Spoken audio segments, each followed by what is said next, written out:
terdengar Yunda. Dengerin. Oke. Di Balam udah azan belum? Udah ya?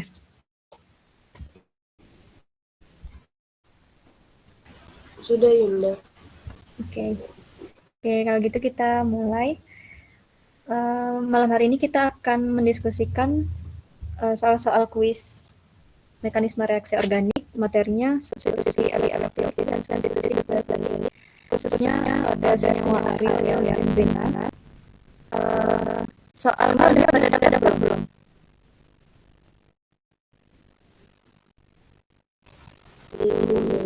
Oh, belum. Ntar share.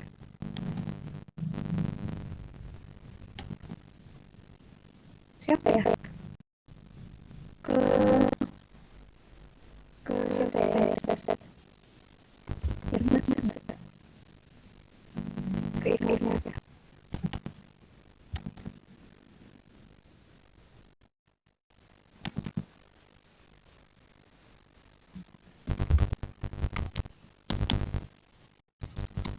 Atau Laili share ya Laili. Ke Yunda. Oke.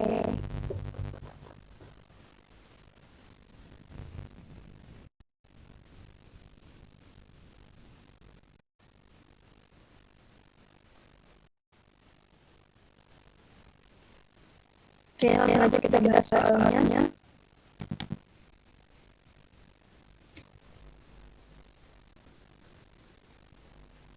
Ini soal nomor satu. Ada soal ya. Nomor satu itu ada nomor satu AB, nomor dua satu soal, nomor tiga satu soal, nomor empat juga satu soal. Nggak terlalu banyak. Untuk nomor satu kita bahas jelaskan fotosintesis yang terjadi pada pengubahan benzen menjadi dua produk. Jadi kita disuruh untuk menjelaskan fotosintesis. Kalau kita mengubah dari benzen menjadi dua senyawa berikut, yang pertama asam dinitrobenzoat, yang kedua alkohol Nah, jadi untuk soal nomor satu ini, kalau menurutku bukan nulis mekanisme ya, cuman kayak masih tahu tahapan sintesisnya itu gimana gitu. Jadi untuk pengingatnya kembali ya, mungkin udah dijelasin oleh Nuri. Ketika kita mau mensintesis suatu senyawa dari benzena menjadi senyawa benzena substitusi, itu tentu atau umumnya yang terjadi itu adalah substitusi elektrofilik. Jadi bukan substitusi nukleofilik. Kenapa substitusi elektrofilik? Karena benzen itu kan dia sudah kaya elektron ya, dia punya 3 ikatan rangkap yang konjugasi atau berselang-seling. Kemudian 3 ikatan rangkap tersebut distabilkan oleh resonansi sehingga muatan negatifnya tersebar merata ke seluruh cincin benzen. Otomatis benzen itu dia sangat reaktif gitu. Nah, kemudian kalau dia direaksikan sama nukleofilik itu kan juga bermuatan negatif. Jadi kan negatif ketemu negatif, jadi kurang apa ya, kurang bisa bereaksi gitu. Nggak bisa bereaksi lah. Karena negatif ketemu negatif gitu. Jadi yang bisa bereaksi itu adalah elektrofil dengan benzen. Ya sebenarnya nukleofil bisa juga bereaksi dengan benzen. Cuman kalau sintesis lebih menguntungkan kalau kita pakai substitusi elektrofilik. Jadi untuk nomor satu kita menjalani reaksi substitusi elektrofilik. Pokoknya kalau soalnya disuruh sintesis, ini pakai mekanisme elektrofilik itu. Nah, aku recall kembali ya ingatan kalian untuk substitusi elektrofilik itu kan umumnya seperti ini bentuk reaksinya. Benzena direaksikan dengan suatu elektrofil. Elektrofil itu kan bermuatan positif. Kemudian nanti elektrofil ini akan menyerang cincin benzen yang bermuatan negatif, sehingga elektrofil akan masuk ke benzen menggantikan hidrogen yang ada di sini. Awalnya ada hidrogen ya di sini ada hidrogen, di sini hidrogen dan seterusnya ada hidrogen. Salah satu hidrogen itu digantikan oleh elektrofilik dan hidrogen juga sebagai H+. Ini umumnya reaksi elektrofilik. Nah, tapi suatu benzen yang sudah disubstitusi oleh salah satu elektrofilik itu masih bisa mengalami substitusi yang kedua ataupun yang ketiga gitu. Nah, yang perlu diperhatikan untuk substitusi elektrofilik yang kedua ketika elektrofil kedua itu mau masuk ke benzen yang sudah tersubstitusi oleh elektrofil lain, maka ada beberapa pertimbangan yang harus kita perhatikan gitu. Karena elektrofil yang pertama itu akan menentukan letak dari elektrofil yang kedua. Jadi elektrofil kedua ini masuk, dia nggak serta-merta gitu ke sini atau ke sini, dia ada aturannya gitu. Aturannya tergantung dari elektrofil yang sudah ada sebelumnya di benzena tadi gitu. Ada elektrofil yang pengarah meta, pengarah orto, atau pengarah para gitu. Jadi itu yang harus diperhatikan. Gitu. Jadi kalau mau menuliskan sintesis dengan substitusi elektrofil, perlu kecerdikan gitu. Perlu kecerdikan untuk menentukan mana elektrofil yang duluan masuk, mana elektrofil yang kedua masuk, atau yang ketiga masuk gitu. Nah, gitu juga untuk yang nomor 1. Untuk nomor 1 itu, kok ini ya? Bentar, kayaknya ini salah deh. Kok yang ini?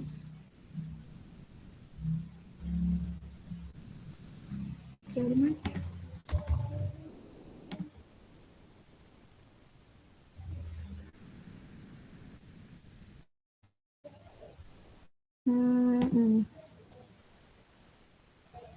Salah file.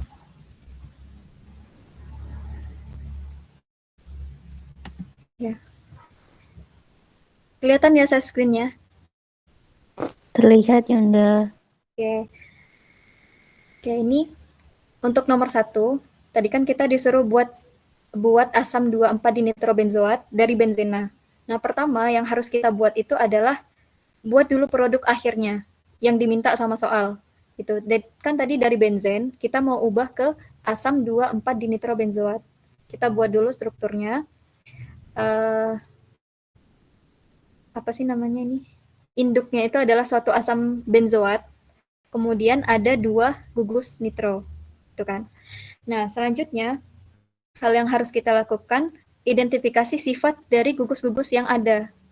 Gitu. Jadi kan ini ada gugus benzoat, terus ada 2 gugus nitro. Nah, bisa dilihat di halaman Fessenden dan Fessenden, jilid 1 halaman 477. Sambil dibuka. Nah, di situ ada ringkasan sifat pengarah ortopara dan sifat pengarah meta, dan juga sifat deaktivasi sama sifat aktivasinya gitu. Jadi kita harus hafal lah seenggaknya gugus-gugus itu cenderungnya sifatnya apa gitu, biar mudah ngerjain soalnya. Nah, kita identifikasi untuk yang benzoat itu gugusnya bersifat sebagai pendeaktivasi, kemudian dia pengarah meta, kemudian yang nitro itu juga sama, dia pengarah meta, terus sifatnya pendeaktivasi. Jadi dua-duanya itu sama-sama membuat cincin benzen itu jadi kurang aktif gitu. Nah, sekarang kita tentukan di antara kan kita disuruh untuk nulis tahapan reaksi pembentuk ini kan. Nah, kita harus tentukan mana yang duluan masuk gitu. Apakah nitro atau si benzoatnya. Nah, di sini kita harus mempertimbangkan sifat pengarah tadi gitu. Misal nih, kita pertimbangkan dari karboksilat dulu. Karboksilat itu dia pengarah meta. Misal nih, karboksilat yang masuk duluan, belum ada 2 nitro ini belum ada, karboksilat masuk duluan, maka seharusnya yang masuk kedua itu di posisi meta. Meta itu di sini atau di sini. Nah, sedangkan faktanya yang mau diminta itu ternyata bukan di sini atau di sini gitu. Jadi nggak cocok kalau karboksilat yang masuk duluan, karena dia pengarah meta. Sedangkan di sini nitronya itu letaknya di orto sama di para gitu. Nah, sekarang kita tinjau dari yang nitro yang ini. Nitro itu juga pengarah meta. Kalau misalnya nitro ini masuk duluan, masuk pertama kali, maka yang masuk selanjutnya itu harusnya di meta, yaitu di sini, ya di sini atau di sini. Nah, ini udah benar. Nitro udah terletak di meta. Tapi seharusnya kan nanti yang ketiga masuk yang karboksilat kan. Nah, ketika karboksilat itu masuk seharusnya dia di sini. Karena nitro dan nitro itu sama-sama pengarah meta. Maka seharusnya dua-duanya sama-sama kuat untuk ngarahin yang ketiga masuk itu di sini gitu. Tapi ternyata bukan di sini aslinya si karboksilat. Maka nitro itu bukan yang pertama kali masuk juga. Nah, terus kita pertimbangkan juga dari sifat aktivasi sama deaktivasi. Dua-duanya itu sama-sama pendeaktivasi. Jadi bisa dikatakan dua-duanya nggak cocok gitu kalau misalnya masuk duluan ke benzen. Oleh karena itu, yang masuk duluan itu haruslah suatu senyawa yang dia itu pengarah orto para, kemudian nanti di akhir reaksi dia bisa diubah jadi karboksilat gitu. Jadi kita pakai gugus lain yang nggak ada di sini, yang sifatnya pengarah ortopara, terus dia bisa dioksidasi menjadi karboksilat di akhir reaksi nanti gitu. Nah, kalau kalian lihat di Fessenden, halaman berapa ya? Hmm,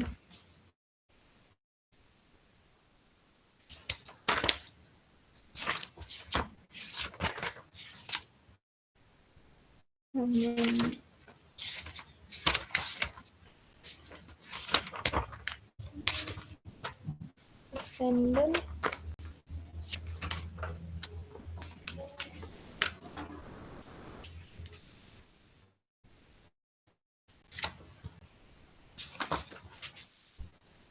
Oh ini, halaman 484,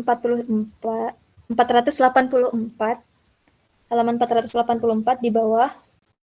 Nah, itu ada pembentukan dari alkil, dia nanti bisa dioksidasi oleh KMNO4 panas menjadi karboksilat gitu. Jadi kita pertama kali itu pakai CH3 dulu gitu.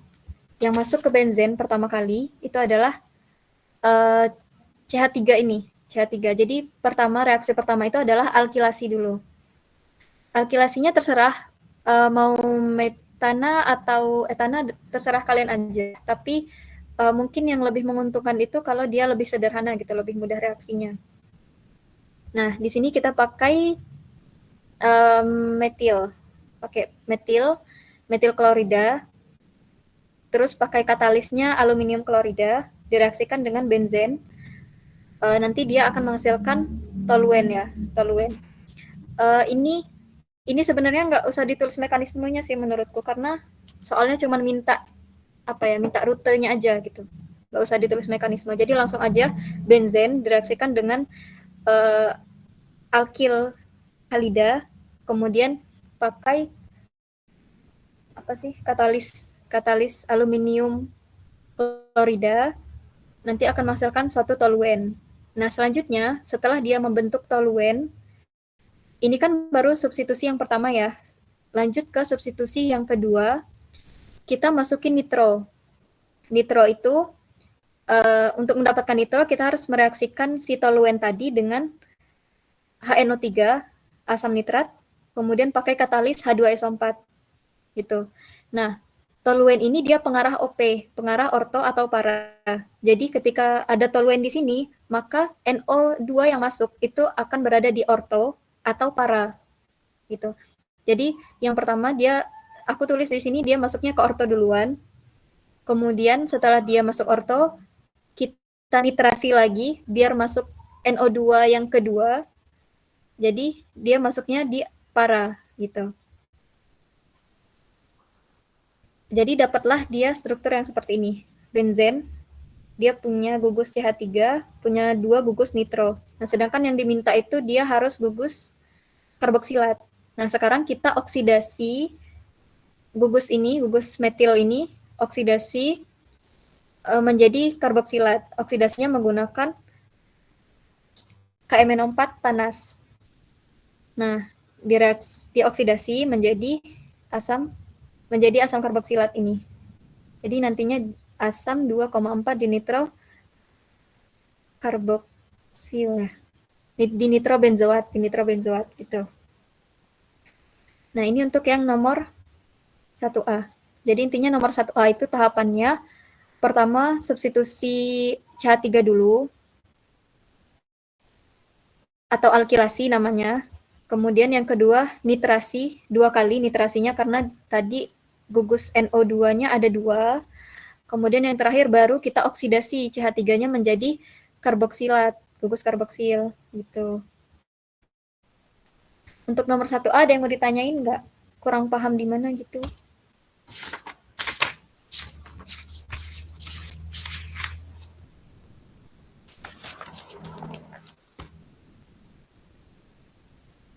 Kalau udah cukup,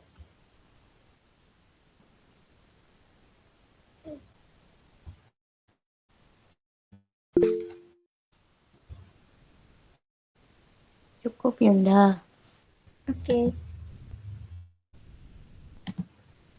Oke, kita lanjut ke nomor 1B. 1B itu dia mau sintesis suatu senyawa namanya ortokloroanilin dari benzen juga. Nah, sama seperti tadi ya langkah-langkahnya. Nih. Jadi kita mau sintesis ortokloroanilin. Kita buat dulu produk akhirnya. Ada suatu senyawa anilin yang punya gugus klor di posisi orto ya. Posisi orto itu posisi yang berdekatan 1,2 gitu. Kalau meta 1,3, kalau para 1,4 yang paling jauh. Nah, ini posisinya orto. Terserah mau di bawah, mau di atas juga nggak apa-apa, terserah kalian. Asal dia orto, dekat dengan si anil, dengan NH2-nya gitu. Nah, selanjutnya kita identifikasi sifat dari gugus yang ada. Gugus yang ditambah yaitu NH2 dan klor ya. Nah, NH2 itu kalau kalian lihat di tabel yang tadi, halaman 477, NH2 itu sifatnya pengarah ortopara, terus dia pengaktifasi. Dia mengaktifkan cincin benzen. Kemudian klor itu dia pengarah ortopara juga, tapi dia pendeaktivasi, itu membuat cincin benzen itu kurang aktif. Nah, dari sifat ini aja, aktif dan deaktif, kita bisa tentukan yang masuk duluan itu yang ini, NH2. Karena dia pengaktifasi. Kalau misalnya yang masuk duluan itu yang pendeaktivasi, maka SE yang kedua itu akan sukar terjadi karena dia mendeaktif cincin benzen itu gitu. Nah, jadi yang masuk pertama itu adalah NH2. Nah, NH2 itu untuk bisa dapat NH2, kita nggak langsung mereaksikan benzen dengan NH3 misal. Itu nggak bisa. Kenapa? Karena NH3 itu kan nukleofilik ya. Nukleofilik kalau direaksikan dengan benzena seperti tadi, sama-sama negatif. Jadi nggak bisa. Nah, jadi untuk mendapatkan NH2, itu kita harus menitrasi dulu, direaksikan dengan asam nitrat, dengan katalis H2SO4, kemudian dihasilkan nitrobenzena. Kemudian nitrobenzena itu kita reduksi dengan Fe dan HCl ya, katalisnya, menghasilkan ini gugus amonium klorida. Nah, selanjutnya kita reaksikan dengan basa, kan didapatkan suatu anilin, gugus NH2. Itu. Jadi untuk dapatin NH2 seperti ini reaksinya. Bisa dilihat di halaman 475. 475. 400 enggak deh. 488. Ini halaman 488 yang ini untuk dapatin NH2. Tuh, nah terus ini kan baru SE yang pertama ya.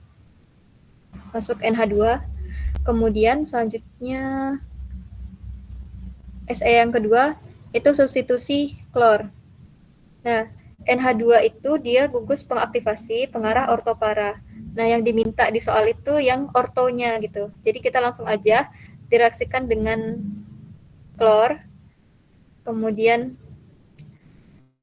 ini kalau aku baca ini dilarutkan di dalam air sih. Mediumnya air intinya. Kemudian nanti akan menghasilkan ini klornya masuk ke posisi orto.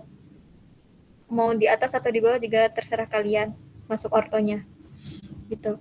Nah, cuman untuk yang ini aku tuh kurang apa ya, kurang yakin dengan mekanisme yang terakhir ini substitusi CL karena uh, saya bingung sih karena ini gugus NH2 itu kan sangat sangat aktif ya, sangat mengaktifasi si cincin benzen. Jadi ketika direaksikan dengan halida itu bisa aja langsung terbentuk trikloro gitu. Ada 3 klor nanti yang masuk. Karena dia sangat aktif gitu si anilin ini. Aku baca di halaman 478. Di halaman 478 itu katanya gini.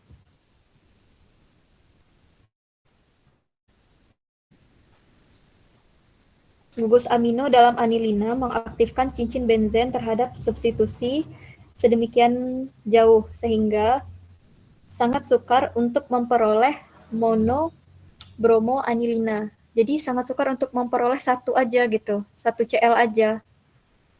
Karena dia sangat aktif, jadi bisa aja yang bereaksi itu langsung masuk 3 gitu. Jadi trikloroanilina. Tapi itu kontra juga sama penjelasan yang di halaman 475. 475 itu kalian bisa lihat di situ ada anilina direaksikan dengan 3 mol brom. Nah, baru dia menghasilkan tribromo gitu. Makanya kok kontra gini penjelasannya. Kalau yang di halaman 475 itu kan dia bisa menghasilkan tri itu karena dia 3 mol tuh BR-nya. Jadi kalau 1 mol mungkin 1 gitu CL yang masuk gitu. Sedangkan di penjelasan yang halaman 478 tadi katanya ini nggak bisa menghasilin monohalida anilina gitu. Makanya aku bingung. Tapi menurutku yang ini sih. Mungkin ini tepat, mungkin. Kalian cari tahu lagi aja. Oke, nomor 1B ada yang mau ditanyain nggak? Atau ada yang mau berpendapat?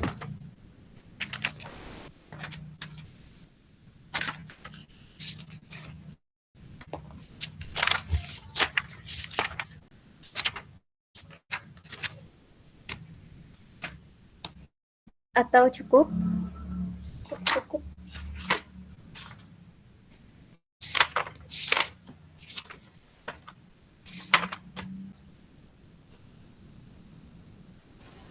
Cukup Bunda. Oke. Yang lain cukup ya? Cukup Yun. Oke, kita lanjut ke number 2.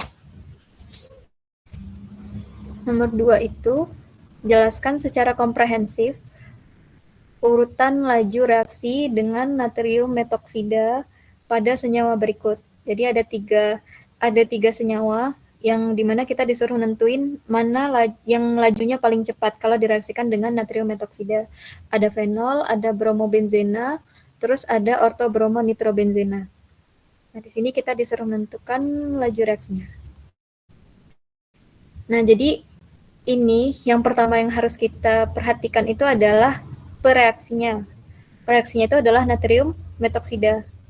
Nah, di sini kita harus tentukan apakah dia berjalan substitusi nukleofilik atau substitusi elektrofilik.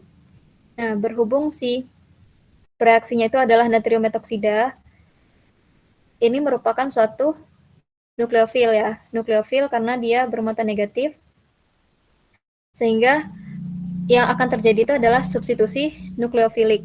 Itu beda dengan soal nomor 1. Soal nomor 1 tadi kan substitusi elektrofilik ya. Nah, nomor 2 itu substitusi nukleofilik. Nah, jadi jangan sampai salah ini soalnya. Kalian pokoknya harus harus benar-benar fokus ke soal dia itu SN atau SE. Karena kalau soal laju reaksi keduanya tuh berbanding terbalik gitu, berbanding terbalik. Hal yang memfaktori cepat atau lambatnya reaksi itu berbanding terbalik antara Se dengan Sn. Jadi jangan sampai salah gitu nentuinnya. Nah, ini adalah suatu substitusi nukleofilik. Jadi, untuk yang nomor 2, karena si NaOCH3 atau natrium metoksida ini merupakan satu nukleofilik, maka reaksi yang akan berjalan dengan ketiga reaksi ini itu adalah reaksi substitusi nukleofilik. Nah, hal yang memfaktori atau memengaruhi laju reaksi substitusi nukleofilik itu ada dua lah, garis besarnya dua, yaitu keberadaan leaving group sama keberadaan gugus penarik elektron. Gitu. Nah, kenapa keberadaan leaving group itu memengaruhi laju reaksi untuk nukleofilik? Jadi kan gini, bedanya nukleofilik dengan elektrofilik itu, nukleofilik itu kan dia bermuatan negatif. Kalau dia menyerang benzen yang apa ya, yang tidak tersubstitusi, benzen biasa gitu, dia akan sukar karena dia sama-sama bermuatan negatif. Nah, oleh karena itu kita perlu ada gugus yang bisa living dengan mudah dari si benzen dan membawa muatan negatif dari benzen itu, sehingga benzennya menjadi lebih miskin elektron gitu. Sedangkan di benzen yang tidak tersubstitusi itu kan nggak ada gugus yang bisa keluar dan bawa elektron gitu, cuman ada hidrogen gitu kan. Makanya di elektrofilik itu bisa aja dia nggak ada leaving group, tapi kalau di nukleofilik dia harus ada leaving group gitu. Pokoknya harus ada suatu gugus yang bisa keluar dengan mudah dari benzen dan membawa muatan negatif, sehingga benzen itu bisa kurang negatif dan mudah diserang oleh nukleofilik yang bermuatan negatif juga gitu. Nah, kemudian yang kedua, keberadaan gugus penarik elektron.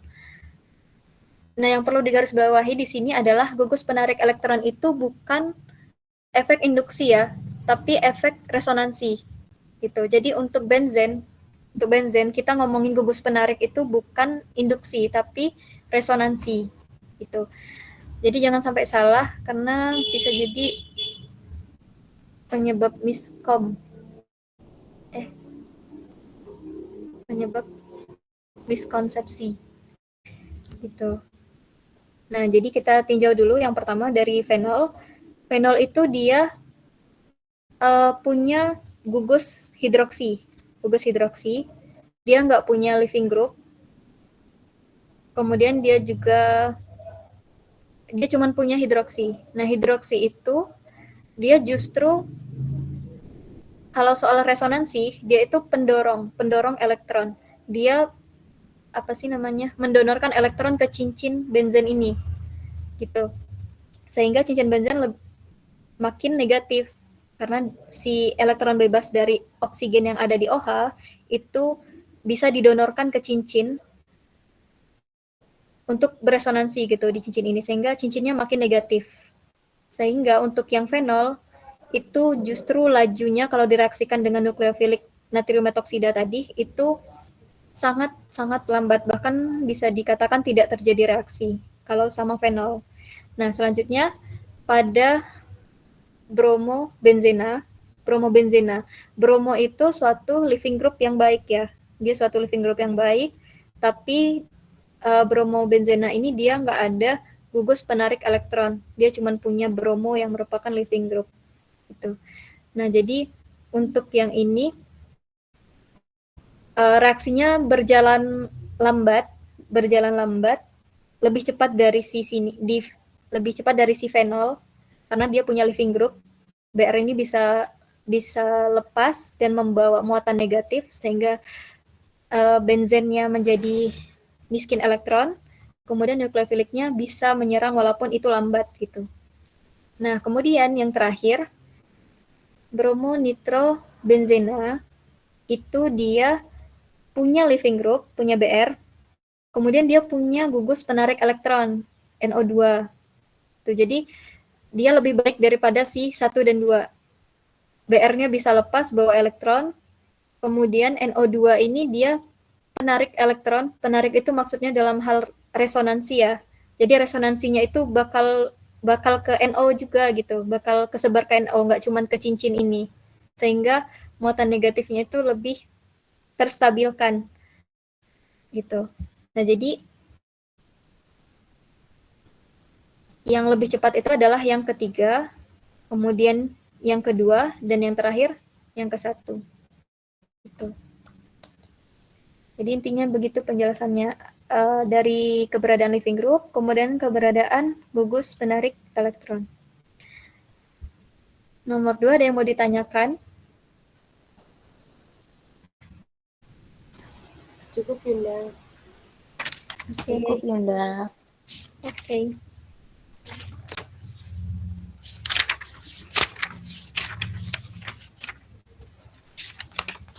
Oke, kalau gitu kita lanjut ke nomor 3.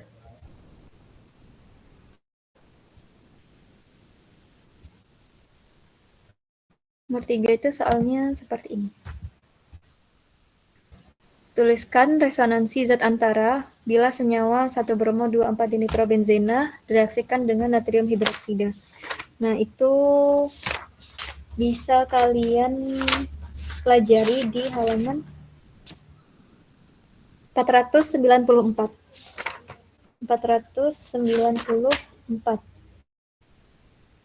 Nah, itu kan ada struktur resonansi zat antara, tersubstitusi para, terus yang di bawahnya ada zat antara tersubstitusi meta gitu.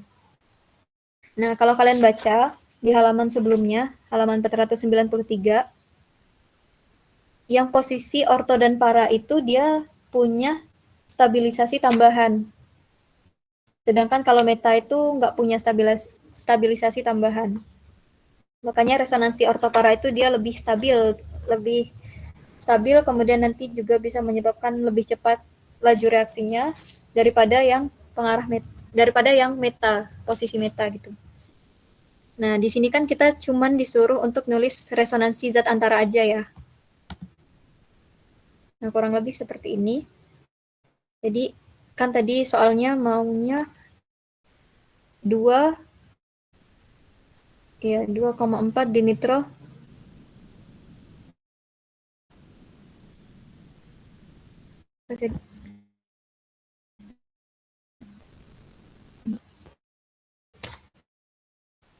satu bromo 2,4 dinitrobenzena. Nah, ini 1 bromo 2,4 dinitrobenzena. Direaksikan dengan natrium hidroksida.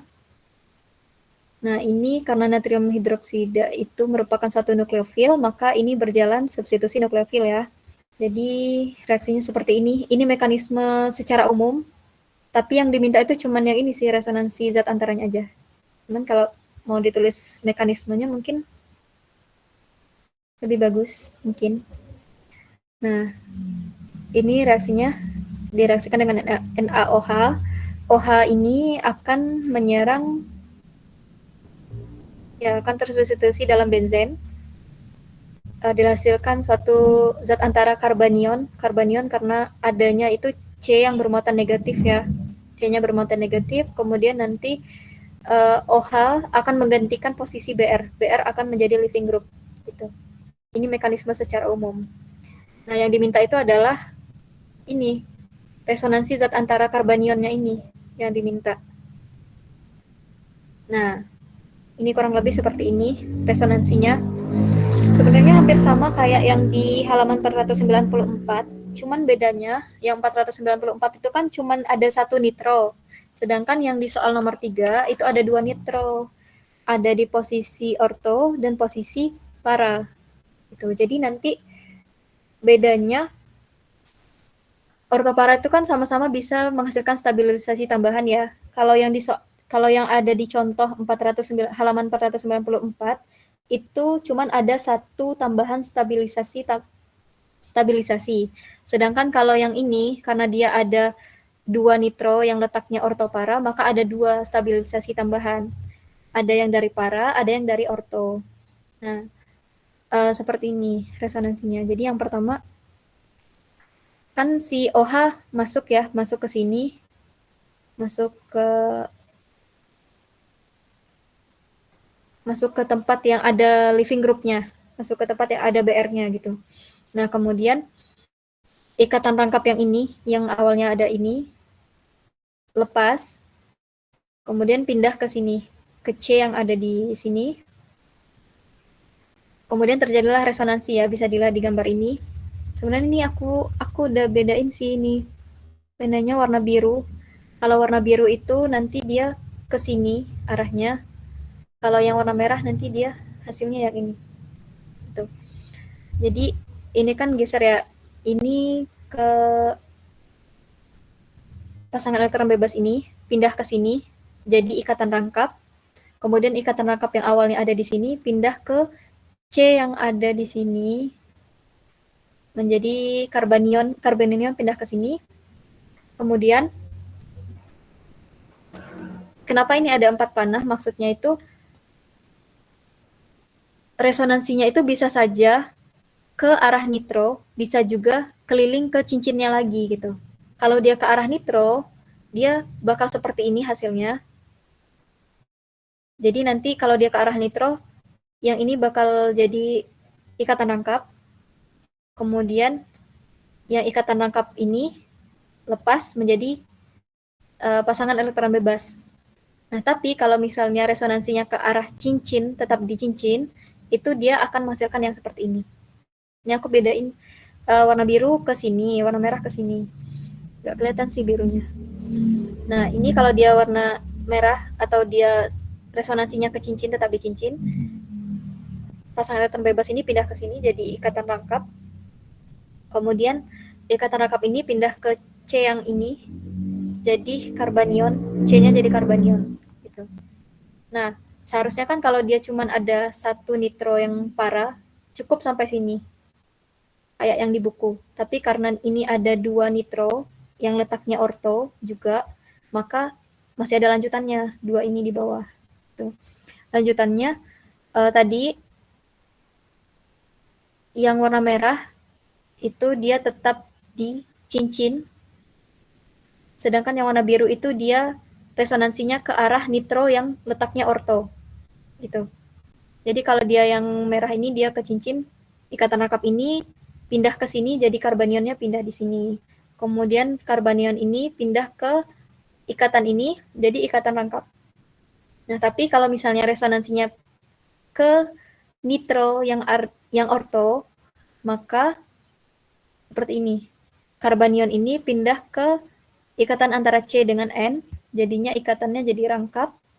Kemudian ikatan rangkap NO ini pindah atau putus menjadi pasangan elektron bebas di oksigen. Tuh.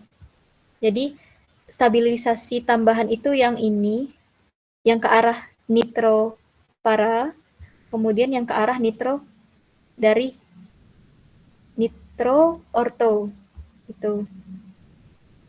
Kalau meta itu dia nggak ada stabilisasi tambahan. Bisa dibaca di halaman 494 tadi. Itu. Mungkin kelihatannya agak ribet, tapi kalau dicoba nggak terlalu kok.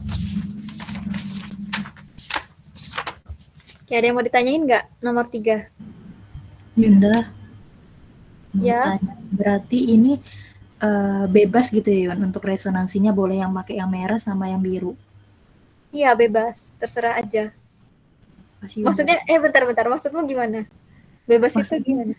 Maksudnya kita ngelakuin resonansinya itu bebas mau di cincin atau di NO-nya itu. Harus dua-duanya. Oh, iya. Harus dua-duanya karena ya kita mau nunjukin kalau resonansinya itu bisa berjalan dua gitu, dua arah. Yang satu ke nitro, yang satu tetap cincin, yang satu ke nitro, yang satu tetap cincin. Jadi harus ditulis dua-duanya gitu. Ya, ada lagi yang mau ditanyain?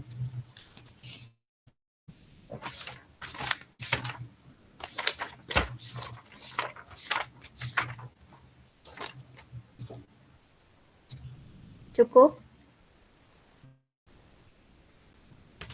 Cukup Yunda. Oke. Oke, terakhir. Oke, soal nomor 4. Tuliskan masing-masing sebuah contoh permasalahan sintesis dari senyawa benzen menjadi satu produk reaksi yang menggambarkan bruto mekanisme reaksi. Jadi kita disuruh kasih satu contoh, terserah mau senyawa apa aja yang kita sintesis. Dua-duanya substitusi elektrofilik sama substitusi nukleofilik. Nah, yang elektrofilik dia syaratnya harus minimal sampai substitusi elektrofilik yang kedua. Kalau sampai yang ketiga lebih bagus mungkin. Nah, terus disuruh juga substitusi nukleofilik. Nah, kemudian rangkum juga apa saja faktor-faktor yang menyebabkan cepat lambatnya reaksi itu secara komprehensif. Nah, untuk nomor 4 itu aku contohnya sintesis ortonitrotoluen dari benzen. Jadi terserah kalian sih nanti mau sintesis apa. Kayaknya sebaiknya beda dari punyaku sih. Takutnya pada samaan nanti. Bentar ya, cas dulu.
Oke, lanjut. Suaraku kedengeran?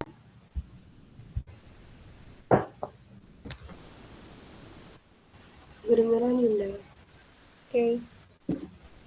Oke, lanjut nomor 4A ya. Tadi terserah kalian mau sintesis senyawa apa. Di sini aku ambil contoh sintesis ortonitrotoluen dari benzen. Nah, seperti tadi, ini hampir sama kayak nomor 1 sih, yang substitusi elektrofiliknya. Di sini kalian tulisin tahapan-tahapan kalian untuk bisa mensintesis contoh senyawa yang kalian pilih gitu. Nah, di sini aku pilih ortonitrotoluen. Kurang lebih kayak gini lah ya. Misalnya kalian jelasin terdapat 2 gugus yang akan tersubstitusi, yaitu nitro dan metil ya, nitro dan metil. Nah, nitro itu sifatnya pendeaktivasi, pengarah meta. Metil itu sifatnya pengaktivasi, pengarah ortopara. Nah, karena ada 2 gugus, maka ini akan berjalan substitusi elektrofilik 2 tahap 1 dan tahap 2. Nah, pertanyaannya adalah mana yang masuk duluan, NO-nya, NO2-nya, atau CH3-nya. Nah, karena senyawa yang disintesis ini, dia punya gugus yang letaknya itu orto saling berdekatan ya, 1-2 saling berdekatan, maka yang lebih tepat untuk masuk duluan itu adalah si CH3, karena CH3 itu adalah pengarah ortopara. Nggak mungkin kalau misalnya masuk duluan itu NO2, karena NO2 itu dia pengarah meta. Gitu. Nah, oleh karena itu,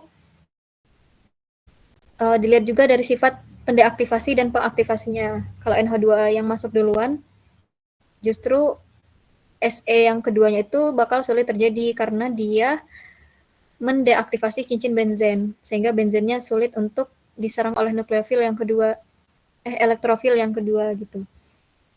Nah, karena itu yang masuk duluan itu adalah metil. Nah, masuk duluan adalah metil, reaksinya alkilasi, kemudian yang kedua masuk itu NO2, reaksinya nitrasi. Nah, rute mekanismenya, pertama, alkilasi dulu. Nah, untuk yang nomor 4 ini, menurutku baiknya ditulis mekanismenya deh. Karena dia nggak cuma nyuruh rutenya aja gitu, tapi disuruh mekanisme juga. Nah, untuk yang pertama tadi, alkilasi dulu. Kalian jelasin dulu pembentukan elektrofilnya. Jadi di sini kalian tuh harus hafal gitu. Kalau misalnya kalian mau masukin CH3 ke benzen, maka reaksinya apa, katalisnya apa gitu. Kalian harus hafal itu. Harus hafalin yang alkilasi, sulfonasi, asetilasi, dan kawan-kawan. Gitu. Biar kalian tahu nanti kalau misalnya mau dapetin CH3 nanti direaksikan dengan asam Lewis apa, dengan katalis apa gitu. Atau pakai suhu. Nah, di sini kalau aku mau dapetin CH3 maka harus direaksikan dengan CH3Cl, metil klorida sama katalisnya aluminium klorida. Tuh, nanti elektrofilnya adalah CH3 bermuatan positif. Nah, CH3 bermuatan positif nanti diserang oleh muatan negatif dari benzen, kemudian dia masuk ke dalam struktur benzen dan terbentuklah karbokation. Ya, bedanya antara Se dengan Sn, kalau Se itu dia karbokation, sedangkan kalau Sn karbanion. Gitu. Zat antaranya bedanya. Nah, terus selanjutnya hidrogennya lepas, H+-nya lepas, dan jadilah toluen. Itu baru yang Se yang pertama. Lanjut ke Se yang kedua, nitrasi. Se yang kedua nitrasi itu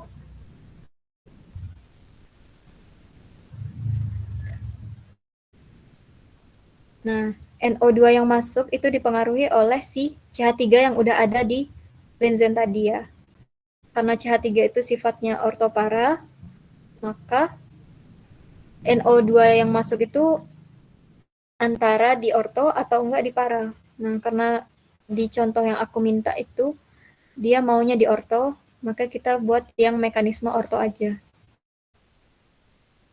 Jadi pembentukan elektrofilik dulu, seperti biasa ya, kalau Se, substitusi elektrofilik, itu harus ada pembentukan elektrofilik dulu. Elektrofiliknya terbentuk, karena aku mau masukin NO, maka dia pakai asam nitrat dan katalis H2SO4. Nah, terbentuklah dia ini, elektrofil NO2 bermuatan positif. Masuk ke benzen, masuk ke toluen, terikat di posisi orto karena si metil ini dia pengarah orto para. Nah, terikat di posisi orto jadilah orto nitro toluena. Seperti yang diminta oleh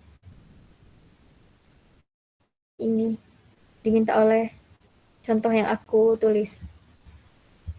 Nah, jadilah dia orto nitro toluen. Itu untuk substitusi elektrofilik. Jadi kurang lebih seperti itu sih nanti jawabnya, ngejelasinnya gitu. Nah, kemudian baru kalian kasih contoh untuk substitusi nukleofil.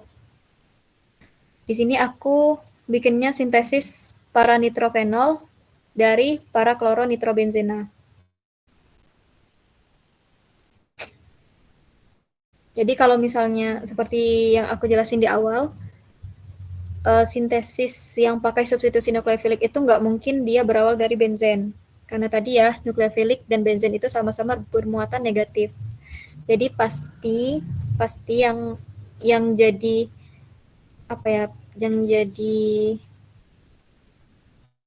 senyawa awalnya itu suatu aryl halida. Aryl halida benzen yang punya leaving group gitu. Khususnya halida. Boleh aja kalian ngasihnya itu nggak ada gugus penarik elektron, nggak apa-apa. Yang penting senyawa awalnya itu harus ada leaving groupnya, nggak mungkin dia benzen sendiri gitu. Nah, di sini aku buatnya ada gugus penarik, terus ada living group. Mau berubah jadi OH, maka nanti nukleofil yang dipakai itu adalah OH negatif ya. Gitu. Reaksi tersebut merupakan reaksi substitusi nukleofil, di mana nukleofilnya ini adalah OH, karena produknya yang dihasilkan itu Cl-nya digantikan sama OH, OH negatif.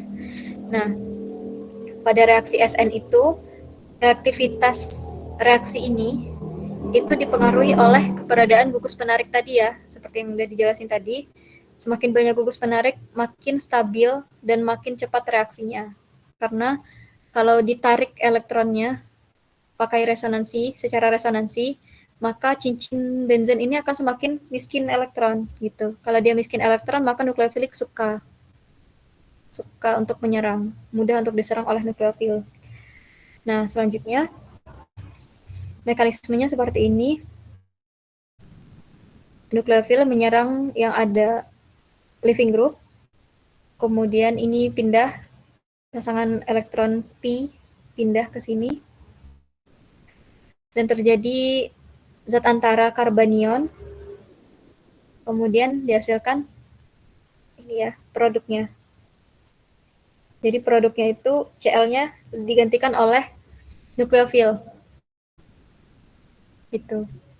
Nah, yang terakhir kalian disuruh untuk mengidentifikasi faktor-faktor yang memengaruhi laju reaksi SN dan Se. Kurang lebih seperti ini.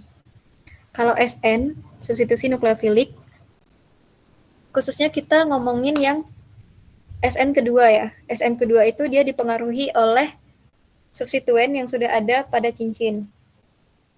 Jadi bukan dipengaruhi oleh substituen yang akan masuk, tapi dipengaruhi oleh substituen yang sudah ada di cincin. Apakah dia sifatnya pendeaktivasi atau pengaktivasi.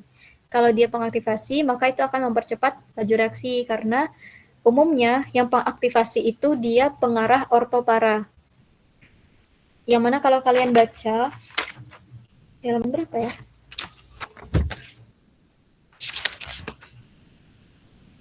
Ya, di halaman 478. Pesenden dan pesenden jilid 1. Kalau kalian baca, pengarah ortopara itu distabilkan oleh resonansi, beda dengan pengarah meta. Gitu. Akibatnya karena distabilkan oleh resonansi tadi, cincin dari benzen itu dia akan parsial negatif di beberapa bagian. Nah, yang bagian negatif itulah yang akan sangat menarik elektrofil untuk masuk gitu. Adapun untuk yang substitusi elektrofilik itu dipengaruhi oleh seperti tadi ya, keberadaan gugus penarik elektron, karena ini akan menyebabkan cincin jadi miskin elektron. Jadi gugus penarik itu akan menarik elektron secara resonansi dari cincin benzen, sehingga cincin benzen dia makin miskin elektron dan disukai oleh nukleofilik. Kemudian faktor yang kedua itu tadi letak penarik elektronnya itu dia letaknya orto atau para atau meta gitu, karena ortopara itu punya karbanion yang resonansinya itu lebih stabil, dia punya stabilitas tambahan seperti yang di soal nomor 3 tadi ya, ada stabilitas tambahan sehingga reaksinya itu akan makin cepat kalau misalnya karbanionnya itu makin distabilkan oleh resonansi gitu. Nah, seperti itu kurang lebih untuk yang nomor 4, nomor terakhir. Jadi untuk yang nomor 4 itu kalian terserah mau milih apapun itu, mau sintesis senyawa apapun itu. Ya bagusnya jangan sama seperti ini karena takutnya pada samaan nanti. Itu. Ada yang mau ditanyain nggak?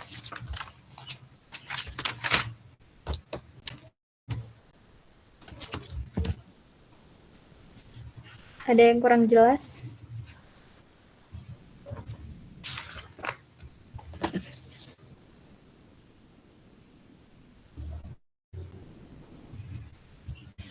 Dari soal nomor 1 sampai 4, ada yang mau ditanyain?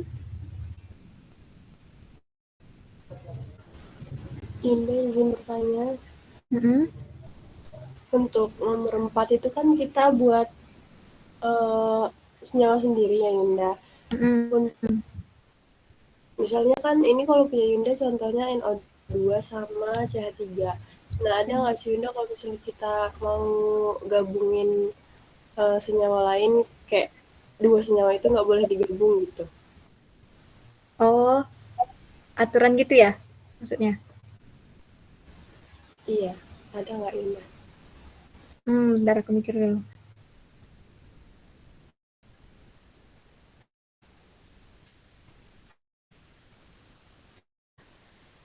Kalau menurut aku sih, misal nih mau nentuin produk ya, kalian itu pilih aja gugus yang sifatnya itu baru kebalikan gitu. Kayak pendeaktivasi sama pengaktifasi. Terus yang satu pengarah ortopara, yang satu pengarah meta gitu. Jadi biar lebih lebih mudah aja sih nanti nentuin tahapannya.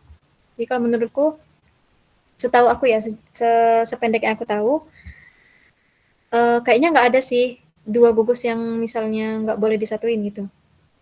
Yang penting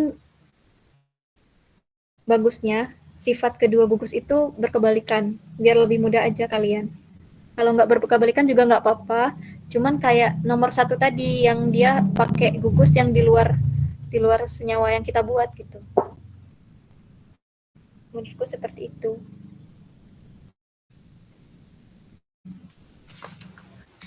Baik Yunda, terima kasih Yun. Oke, ada lagi yang mau bertanya?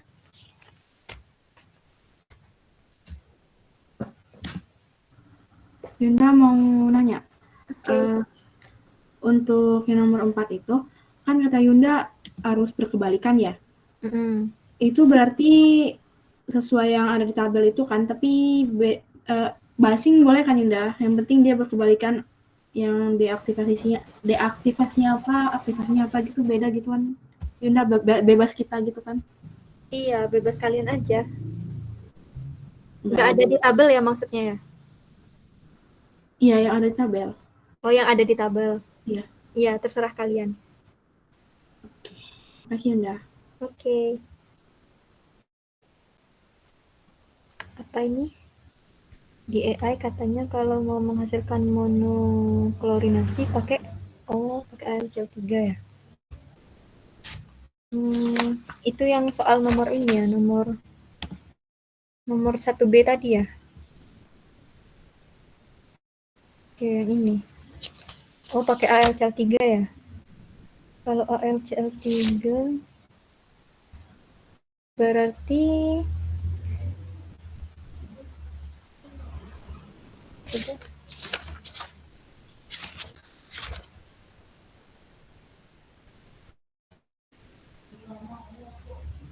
hmm,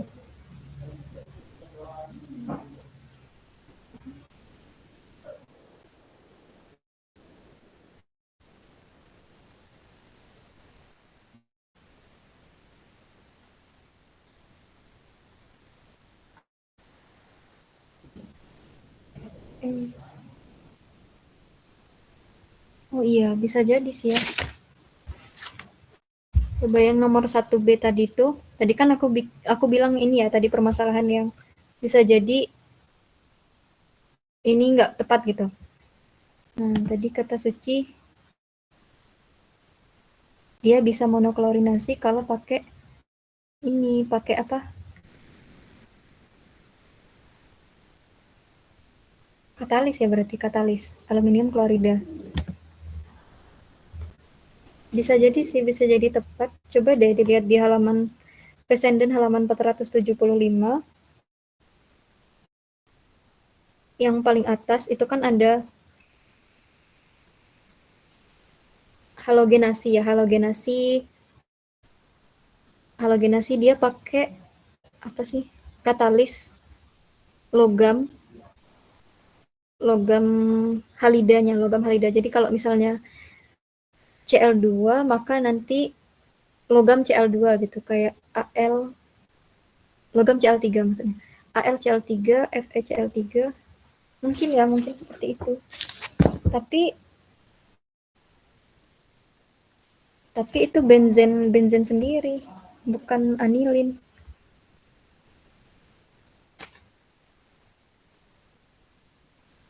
Mungkin ditinjau lagi lah ya yang ini. Takut salah juga.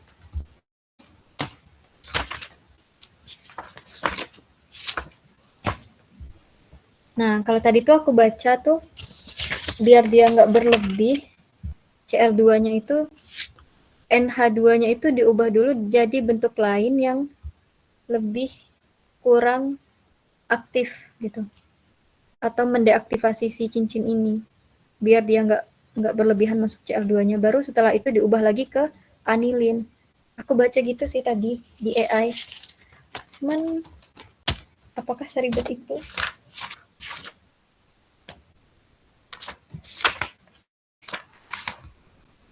Soalnya yang tadi yang halaman 475 itu bisa tri halogen itu kalau dia 3 mol gitu.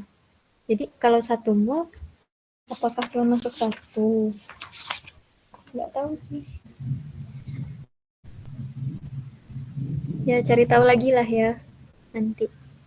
Semoga dapat ilham.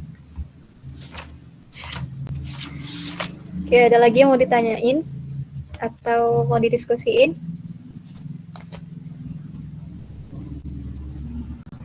Cukup Yunda. Cukup.